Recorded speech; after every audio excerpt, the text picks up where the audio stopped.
लातूरच्या उदगीर तालुक्यातील कौळखेड गावचे स्वातंत्र्य सैनिक अप्पारावजी पाटील कौळखेडकर हे जिल्ह्यातलं प्रसिद्ध नाव.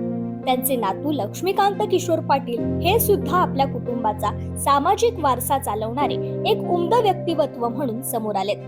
गेल्या अनेक वर्षांपासून ते सामाजिक आणि राजकीय क्षेत्रात कार्यरत असून सामान्य लोकांसाठी काम करणारी व्यक्ती म्हणून ते लातूर जिल्ह्यात प्रसिद्ध आहेत.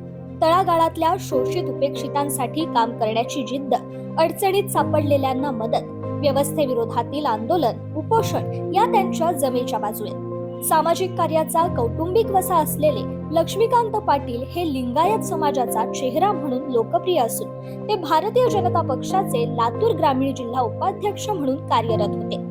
मात्र त्यांनी आता भाजपचा राजीनामा देत महाविकास आघाडीतील काँग्रेस पक्षाकडून निलंगा आणि अहमदपूर विधानसभा निवडणूक लढवण्यासाठी तयारी सुरू केली आहे.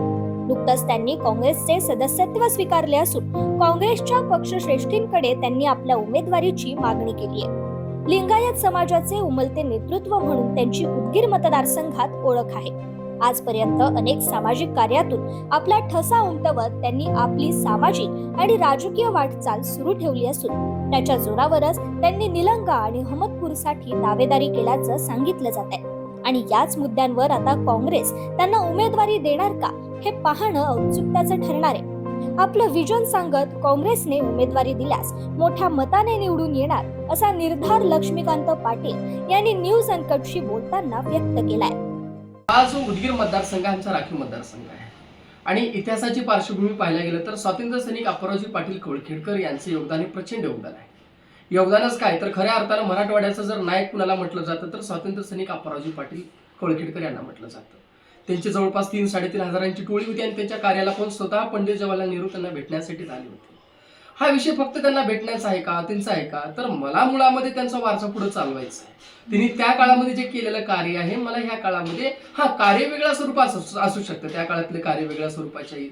ह्या काळातलं फक्त मला जो रोजगाराचा विषय आहे, विकासाचा प्रश्न आहे, मला ज्या पद्धतीने ग्रीन रिव्होल्यूशन, व्हाईट रिव्होल्यूशन झालेले आहे म्हणजे हरित क्रांती आणि त्याला दुग्ध क्रांती म्हणतो तशा प्रकारे मला इंडस्ट्रियल रिव्होल्यूशन मला घडवून आणायचं आहे.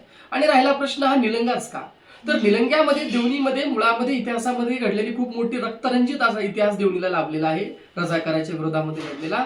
आणि लातूर माझा आहे, लक्षात घ्या. उदगीरच काय, लातूर माझा आहे, औसा माझा आहे, निलंगा माझा आहे, सर्व लातूर जिल्हा माझा आहे, महाराष्ट्र माझा आहे. असं नाही की मी निलंगाच किंवा अहमदपूर मतदारसंघातून. आणि अहमदपूरचं वैशिष्ट्य असं आहे की अहमदपूर म्हणजे माझी कर्मभूमी, माझी जन्मभूमी. कर्मभूमी कसं काय तर डॉक्टर शिवलिंग शिवाचार्य महाराज यांना मी माझे आद्यगुरु मानतो, माझे धर्मगुरु मानतो, त्यांना मी माझं सर्वस्व मानतो. आणि ज्यावेळेस माझ्या आयुष्यात मी राजकीय सुरुवात करत होतो त्यावेळेस माझी पहिली भेट त्यांना करूनच केलं. आणि त्यांना असं मी चर्चा केलो की मी प्रत्यक्षात 5-6 जणांपुढे म्हणजे माझ्यासोबत कार्यकर्ते होते आणि त्यांनी पेपर वाचत होते आणि मी म्हटलं असं मला इच्छुक आहे, मी असं लढवणार आहे. तर त्या ठिकाणी काहीच बोलले नाही सुरुवातीला आणि 5 मिनिटाचा कालावधी झाला. त्यांनी म्हणले तू होशील, थोडं प्रयत्न कर आणि थोडं मेहनत कर. हे माझ्या आद्यगुरूचे मला शब्द होते आणि त्याच्यामुळे मला प्रेरणा आली आणि खऱ्या अर्थाने मी राजकारणात आलो.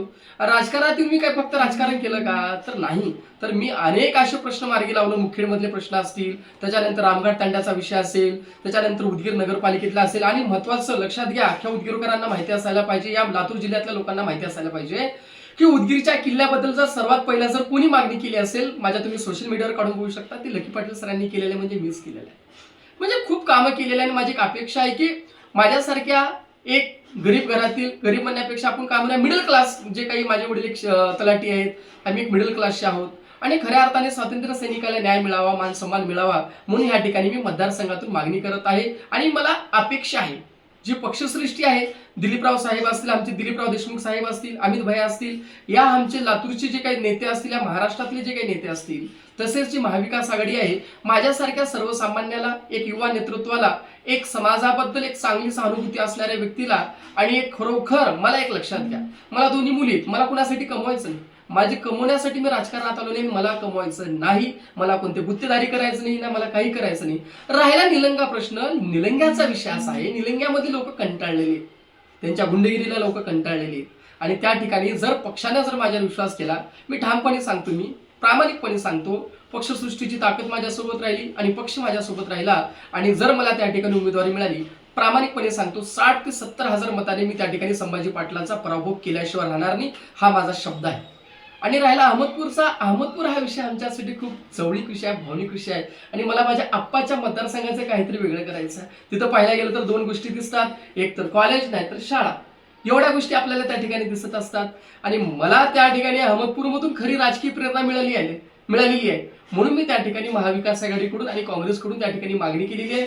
आणि जर मला संधी मिळाली तर एकच सांगेल, विकास हा सर्वसामान्याचा विकास तर सर्वजण करतात, विकास करण्यामध्ये फरक असतात. प्रामाणिकपणे सांगतो, माझ्या आयुष्यात मी की गुत्त येणार नाही, की नाली रोड कोणतेही कामं करणार नाही. इमानदारीनं अप्पाराव पाटलांचा वारसा मी पुढे घेऊन जाणार. आणि माझ्या अप्पाची शपथ आहे, अप्पा म्हणजे माझे जे दैवत मानतो त्यांना, डॉक्टर शिवलिंग शिवाचार्य महाराज यांचा मी चेहरा माझ्या डोळ्यापुढे ठेवून येणाऱ्या काळामध्ये निलंगा असो या अहमदपूर ज्या ठिकाणी मला काम करण्याची संधी मिळेल त्या ठिकाणी मी करेन.